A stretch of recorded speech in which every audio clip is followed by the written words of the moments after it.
Ce matin, combien de vos collaborateurs ont ouvert ChatGPT ? Combien ont partagé des informations confidentielles sans le savoir ?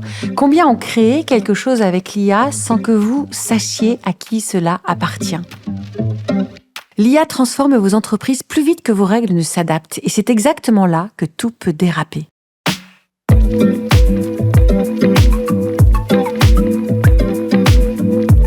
Bonjour, je suis Edwige de Villartay. On arrive au 4e et dernier épisode de notre série sur l'innovation. Et nous avons gardé le meilleur pour la fin, ou le plus brûlant, c'est selon.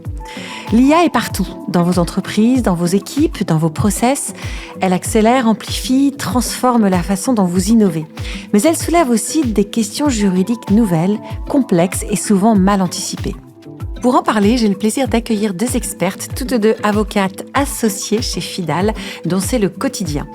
Viviane Jaël, vous êtes avocate à Lille, membre du comité de gouvernance de la Cité de l'IA. Aurélie Garret-Delmet, vous êtes également avocate associée, vous exercez en droit de la propriété intellectuelle à Clermont-Ferrand. Deux expertes, deux regards acérés, Aurélie, Viviane, bienvenue sur Droit à l'essentiel. Bonjour Aurélie. Bonjour Edwige. Bonjour Viviane. Bonjour Edwige. Alors Aurélie, si je dépose demain un brevet ou protège un design créé par l'IA, sans le dire, personne ne peut le savoir, est-ce que juridiquement, je prends un risque ? Oui Edwige, vous prendriez un risque réel et même triple. Pour le coup, la plupart des textes de propriété intellectuelle imposent l'intervention humaine. On parle d'activité inventive pour les brevets, on parle d'empreinte de la personnalité pour le droit d'auteur, et donc tous ces éléments-là font que l'utilisation de l'IA ferait courir un risque au niveau de la protection. Un deuxième risque, c'est la nouveauté. C'est le fait de divulguer, d'utiliser le prompt pour divulguer son invention peut entraîner la perte d'un droit de propriété intellectuelle fondé sur ce critère de nouveauté. Et enfin, ne l'oublions pas, l'IA se fonde sur des données d'entrée, donc des données de tiers. Et donc, le fait d'utiliser ou d'intégrer ces données de tiers pourrait faire causer un risque de contrefaçon dans l'usage du résultat, puisqu'on n'a pas l'autorisation nécessaire des tiers pour intégrer ce résultat. On va donc vers une obligation de transparence sur l'usage de l'IA dans les créations ? C'est une obligation de l'IA Act, effectivement, informer les utilisateurs du recours à l'IA. On indique qu'il faut indiquer sur ces créations contenues par l'IA des résultats générés par l'IA ou manipulés par l'IA. Ça fait partie des obligations. La loi dit que pour être protégé, il faut une intervention humaine significative. Concrètement, où se situe la limite ? Un prompt travaillé, des reformulations, des itérations ? Est-ce que cela suffit ? Alors, c'est une excellente question puisque, en réalité, à date, il n'y a pas de texte juridique qui va définir cette limite-là. Ce qu'on sait, c'est qu'il faut donc une intervention humaine, on l'a dit tout à l'heure. Moi, ce que je conseillerais aujourd'hui, c'est plutôt de travailler en amont et en aval.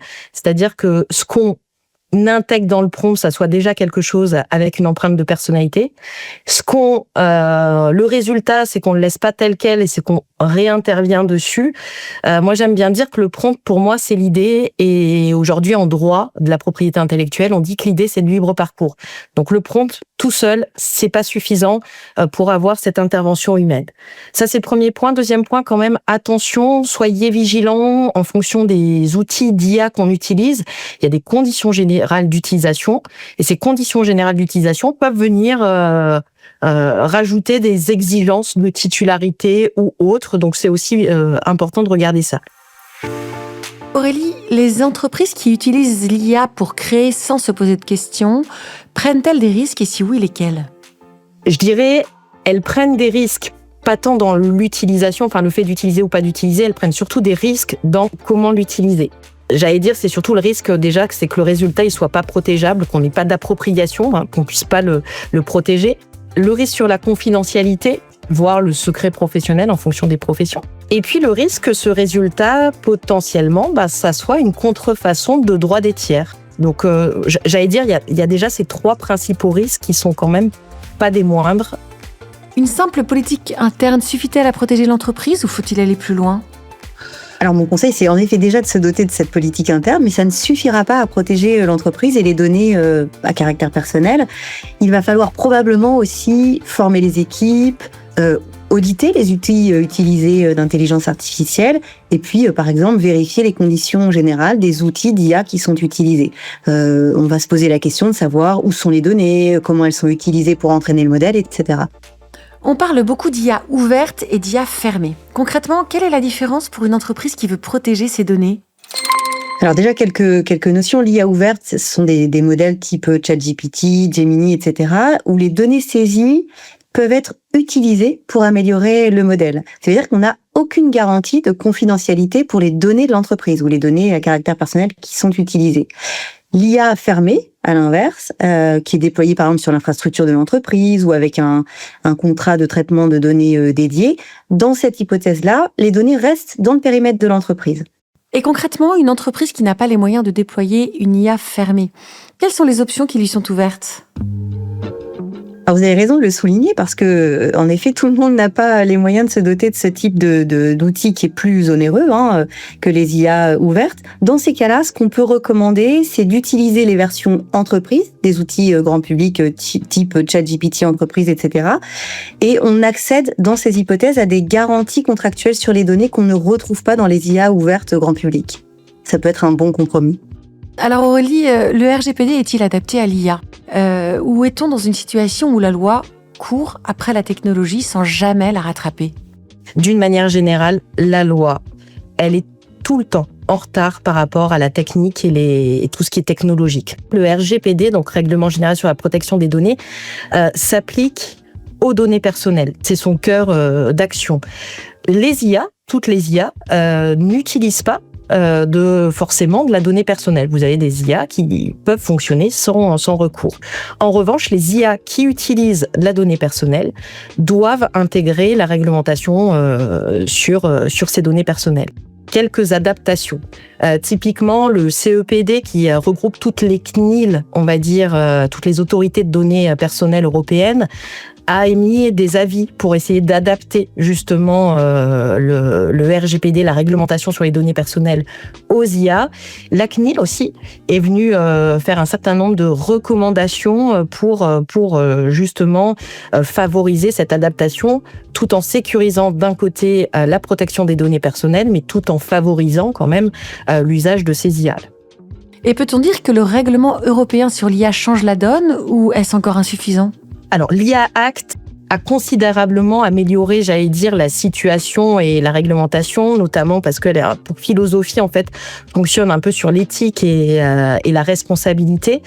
Donc ça, c'est pour le coup, c'est une vraie avancée. On responsabilise un peu plus les acteurs, y compris les utilisateurs. Ça, c'est aussi important de le souligner.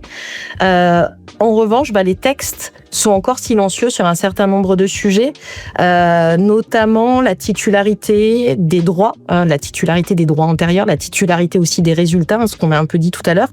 Et puis, il y a aussi une manque de clarté sur la contribution, la rémunération de toutes ces données d'entrée. Est-ce qu'on peut contribuer, etc. C'est des choses qui sont pas encore visées par les textes. Peut-être demain, on a des projets de loi en France, d'ailleurs, sur ce sujet, qui n'ont pas encore été adoptés. Mais peut-être que demain, on aura ces nouveaux champs des possibles avec du texte réglementaire. Viviane, une entreprise utilise l'IA pour prendre une décision qui cause un préjudice à un client. Qui est responsable ? L'entreprise, l'éditeur de l'outil, le salarié qui a suivi la recommandation ?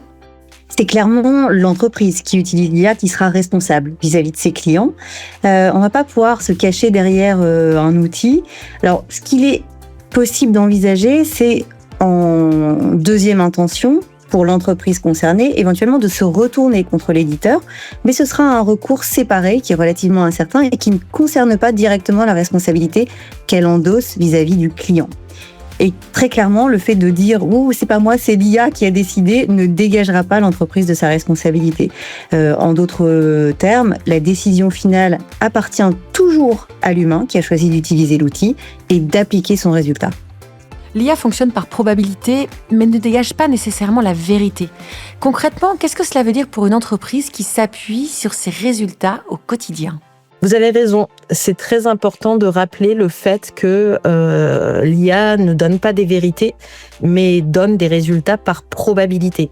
Et donc, dans ce cas-là, des probabilités basées sur des données d'entrée qui pourraient être biaisées ou en tout cas peu fiables, la conséquence, c'est que les résultats sont peu fiables, eux également. Mais alors, comment sensibiliser ces équipes à ce risque sans pour autant freiner l'adoption de l'IA ? Vous avez employé un terme juste, Edwige, la sensibilisation, et tout repose là-dessus, la sensibilisation et la connaissance. L'IA Act l'impose, d'ailleurs, impose de former ses collaborateurs sur à la fois l'utilisation et le fonctionnement de l'IA. Et ensuite, je pense que c'est important aussi pour chaque entreprise de savoir que je veux faire de l'IA, ce que je veux en utiliser, comment je veux l'utiliser pour pouvoir mettre en place justement des politiques d'usage de l'IA. La politique d'usage de l'IA et la formation des collaborateurs est une vraie piste pour engager les collaborateurs dans l'utilisation de l'IA sans les risques associés. Et qu'en est-il des prestataires, Viviane ? Si mon sous-traitant utilise l'IA avec mes données sans me le dire, puis-je me retourner contre lui ? Oui, sous certaines conditions. C'est-à-dire que si le contrat de sous-traitance qu'on a avec lui prévoit des obligations de confidentialité ou de sécurité, ou les deux d'ailleurs, des données, et que le sous-traitant en question les viole, à ce moment-là, clairement, l'entreprise pourra se retourner contre lui. Mais ma recommandation sur ces sujets-là, c'est clairement d'intégrer des clauses dans le contrat sur l'usage de l'IA. Ça peut être par exemple interdire l'usage des outils d'IA ouverts avec les données de mon entreprise. Ça peut être aussi d'exiger une notification en cas d'incident. Et puis un point important, de préciser les responsabilités respectives des parties en présence au contrat. Votre recommandation serait donc d'introduire systématiquement des clauses sur l'usage de l'IA dans les contrats avec les prestataires ? Au moins celle-ci, ouais. Aurélie, utiliser ChatGPT pour rédiger un contrat commercial ou des conditions générales, c'est une pratique tentante qui se répand. Qu'est-ce que l'on risque concrètement ? Première chose, déjà, l'atteinte à la confidentialité. N'oublions pas, on prompte. Ce prompt-là, à part des IA très, très fermés, va être remis dans le pot commun de tous les autres utilisateurs d'IA. Donc ça, risque de confidentialité très important. Mais surtout, le deuxième risque, c'est les biais juridiques. Les biais juridiques, parce qu'encore une fois, on a un système de droit qui est basé sur le droit français. Donc ça veut dire qu'il faut être certain qu'on se base bien sur ce droit français, qu'on est certain sur la bonne période d'utilisation, sur la bonne typologie. Est-ce qu'on est vis-à-vis des consommateurs ou vis-à-vis de professionnels ? Enfin, il y a tout un tas de palettes très particulières qu'il faut prendre en compte. Et le troisième, pour moi, c'est souvent aussi le manque de pragmatisme ou d'innovation nous-mêmes dans la rédaction de contrat. On peut faire des choix, nous, d'intégrer des clauses qui sont pas forcément des clauses acceptable ou qui pourrait être challengé, mais on le fait en toute connaissance de cause. Et ça, la machine peut pas forcément le prévoir. C'est vraiment l'analyse du professionnel qui pourra avoir cette plus-value. Et vous avez déjà vu un contrat rédigé par l'IA créer un litige sérieux ? Racontez-nous. C'était sur des conditions générales de vente consommateur et pour lequel il y avait un droit de rétractation qu'on aurait pu détourner ou en tout cas on aurait pu faire autrement et pour le coup l'IA avait appliqué quelque chose qui n'était pas dans le bon scope. On en a plein, on en a beaucoup de plus en plus de contrats rédigés par l'IA où ce manque de pragmatisme, mauvaise loi applicable ou d'autres choses interviennent. Viviane, y a-t-il des domaines juridiques où l'IA peut vraiment aider et d'autres où c'est une ligne rouge à ne jamais franchir ? L'IA peut nous aider ou peut aider nos clients sur tout ce qui est veille réglementaire, premier jet rédactionnel de documents qui ne sont pas stratégiques. On peut envisager, ça se fait de façon maintenant assez répandue, tout ce qui est résumé aussi des documents longs, l'identification des questions qui seront à poser à un avocat lors d'un échange ou une demande de rédaction de contrat. À l'inverse, je dirais que tout ce qui engage juridiquement l'entreprise de façon significative, on pense aux contrats importants en termes financiers ou stratégiques, aux procédures contentieuses, aux structurations complexes, là, à mon sens, l'avocat reste indispensable. Mais comment un dirigeant peut-il faire la différence entre ce qu'il peut déléguer à l'IA et ce qui nécessite absolument un avocat ? Pour faire la différence, il faut se poser la question de savoir le coût qui serait associé à une erreur dans le document, un risque de litige accru ou généré par l'existence de ce document-là. Et dans ces cas-là, bien avoir en tête que l'IA seule ne pourra pas rédiger convenablement le document. Au-delà des contrats, l'IA est de plus en plus utilisée pour analyser des risques juridiques, faire de la veille réglementaire. Est-ce que c'est fiable ? Est-ce que l'on peut lui faire confiance sur ces sujets ? On peut lui faire confiance, mais c'est une confiance relative. Ça veut dire quoi ? L'IA, c'est un outil hyper puissant de recherche, donc indispensable pour nous aujourd'hui, mais elle doit être vérifiée et analysée avec notre cerveau humain, qui connaît bien le sujet, qui a l'expérience juridique et qui va permettre de pouvoir analyser et vérifier ces éléments de réponse. Et quelle est la règle d'or pour utiliser l'IA dans un contexte juridique sans se mettre en danger ? Pour moi, la règle d'or, c'est que l'IA est un outil et pas un collaborateur. Alors Viviane, vous êtes, je crois, membre du comité de gouvernance de la Cité de l'IA de Lille.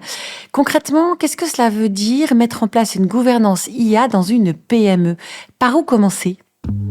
C'est capital parce que c'est ce qui va permettre de gérer convenablement l'usage de l'IA au niveau de l'entreprise. Et je dirais que ça commence par 3 choses concrètes. Premièrement, identifier les outils utilisés. Alors ça paraît un peu basique, mais d'expérience, quand on fait des audits de ce qui est utilisé en termes d'outils IA dans l'entreprise, on s'aperçoit qu'il y a un énorme décalage entre ce que l'on croit et ce que l'on découvre en termes d'usage réel au niveau de l'entreprise. Deuxièmement, ça va être d'évaluer les risques associés à chacun des outils d'IA qui sont utilisés, à chacun des outils d'IA qui est utilisé. Et troisièmement, je dirais de formaliser les règles d'usage des IA au niveau de l'entreprise. Ça peut paraître une tâche importante. En réalité, c'est quelque chose qui est accessible, y compris aux plus petites entreprises. Vous avez une entreprise de 10 à 20 personnes. Ces modalités concrètes d'organisation et de gouvernance ne nécessitent pas un département dédié qui serait consacré à cette tâche. Simplement, on peut envisager que ce soit pertinent d'avoir une personne référente sur ces sujets-là, qu'on ait un document de politique d'usage et, par exemple, une formation de base des équipes impliquées potentiellement dans l'usage de l'IA. Le règlement européen sur l'IA impose de nouvelles obligations. Est-ce que les PME sont prêtes et quelles sont les sanctions qu'elles encourent si elles ne se conforment pas à cette nouvelle réglementation ? Alors les PME, mais j'allais dire pas que les PME en réalité, beaucoup d'entreprises, quelle que soit presque leur taille, j'allais dire, ne sont pas prêtes. On va être, en tout cas pas toutes. Les sanctions, faut pas oublier, l'IA Act, c'est pour la plupart 15 millions d'euros d'amende. Bien naturellement, c'est des textes qui vont être adaptés aussi en fonction de la taille, en fonction d'un certain nombre de critères. Donc, elles ne seront pas toutes sanctionnées à 15 millions. Mais en tout cas, il y a des sanctions et des sanctions qui sont relativement lourdes sur ces textes-là. Et quelles sont les 3 choses qu'une entreprise doit faire absolument dès aujourd'hui pour être en conformité ? Cartographier et identifier les outils utilisés et les risques associés, contractualiser, s'assurer avec qui on contracte, qu'est-ce qu'on utilise, et une vraie politique, et ça peut être un document assez simple pour savoir qu'est-ce qu'on a le droit d'utiliser, comment on a le droit de l'utiliser pour l'usage d'IA. J'ai dit 3 points, mais en fait, j'en rajouterai un 4e, qui est la formation et la sensibilisation, et qui est une des premières obligations de l'IA Act. Nous nous acheminons vers la fin de cet épisode. Une dernière question avant de se quitter. À horizon de 5 ans, les entreprises qui n'auront pas pris l'IA au sérieux, juridiquement, seraient-elles encore compétitives ? Alors, les entreprises qui n'auront pas cadré leur usage de l'IA seront clairement exposées, à mon sens, à des risques juridiques croissants, avec un risque de perte de crédibilité face à des partenaires ou à des clients qui seront de plus en plus exigeants sur ces sujets-là. Je dirais qu'il y a un signal d'alarme peut-être à attirer, c'est quand vos équipes utilisent des outils d'IA avec des données clients ou avec des données confidentielles et que vous ne savez pas lesquelles ni comment, là, c'est le moment d'agir. Oui, je rajouterais à la fois ne pas prendre le tournant de l'IA à date serait un vrai frein au développement. En revanche, le prendre sans savoir, sans évaluer et minimiser les risques, là aussi ferait prendre un risque tout aussi grand. Edwige, je dirais que la question est peut-être pas à horizon 5 ans, mais 2 ans. Simplement, il n'y a pas de précipitation non plus à avoir. Et je dirais qu'il faut probablement aussi avancer dans le bon ordre. Peut-être d'abord identifier des cas d'usage de l'IA et pas vouloir coûte que coûte se lancer dans un défi ou un sujet d'IA pour elle-même. Viviane, un dernier mot avant de se quitter ? Je dirais, on ne peut probablement pas continuer à faire sans l'IA à l'échelle de l'entreprise, mais il faut aussi se dire que l'IA ne se fera pas sans moi. Ça veut dire quoi ? Ça veut dire que je dois garder le contrôle et que, à mon sens, l'humain doit rester prépondérant en tout état de cause. Pour ma part, l'IA est un outil, rappelons-le, un outil incroyable, mais qu'il convient de savoir utiliser et surtout maîtriser. Merci Aurélie. Merci Edwige. Merci Viviane. Merci Edwige. Eh bien, merci à toutes les deux. Merci à vous tous de nous avoir suivis. On se retrouve très vite pour un nouvel épisode de Droit à l'essentiel. Et d'ici là, vous pouvez nous retrouver sur le site fidal.com. À très vite.